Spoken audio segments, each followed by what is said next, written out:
Calm down, Doctor. Now is not the time for fear. That comes later.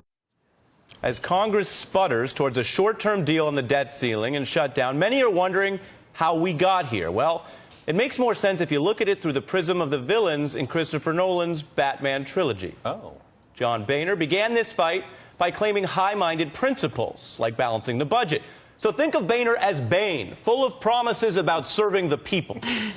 We come here not as conquerors, but as liberators to return control of this city to the people. The oppressors of generations who have kept you down with myths of opportunity, and we give it back to you, the people. Sounds good. But we quickly learn Bane doesn't care about the people. His revolutionary rhetoric is a cover for plotting against the city he claims to serve. He wants destruction with no survivors. Now what's the next step of your master plan? Crashing this plane with no survivors. And here's the other thing about Bane. This isn't even his idea. He's a mercenary working for the League of Shadows, and the League is a secret society that says it will restore balance and civilization by bringing down First World decadence. As its leader Ra's al Ghul explains, their key weapon is pushing Gotham into a depression. Over the ages, our weapons have grown more sophisticated. With Gotham, we tried a new one, economics. Yes, the economy can be exploited as a threat. That drove this standoff even after there was literally no dispute about the budget.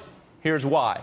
Democrats introduced budgets at over $1 trillion. The GOP countered at $980 billion or so. One side compromised. The Democrats just accepted the GOP's numbers.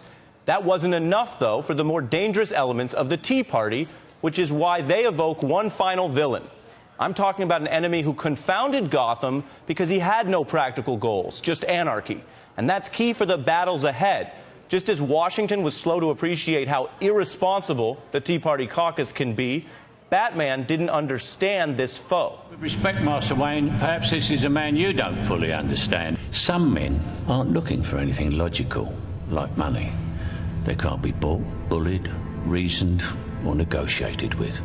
Some men just want to watch the world burn. That's a big distinction. This was a villain who didn't threaten chaos to get what he wanted. Chaos was what he wanted. Think of those Republicans who demanded the budget cuts to avoid a shutdown, and when they got them, they shut down America anyway. Or think of the Tea Party congressman who darkly promised a looming tsunami because he refuses to raise the debt ceiling for any reason. And when this short-term 3-month deal expires, we will hear more about negotiation. But these people you can't negotiate with. They don't believe in it. They just exploit your rationality for their destructive goals. Alfred was right. They want to watch the world burn. And when it comes to the economy, that means your money, their money, doesn't really matter. All you care about is money. This town deserves a better class of criminal. And I'm going to give it to them. It's not about money. It's about sending a message. Everything burns. Everything burns. That is our show for today. And now we can pass it on to a hero that Gotham needs right now, Martin Bashir. Thank you, Ari. Good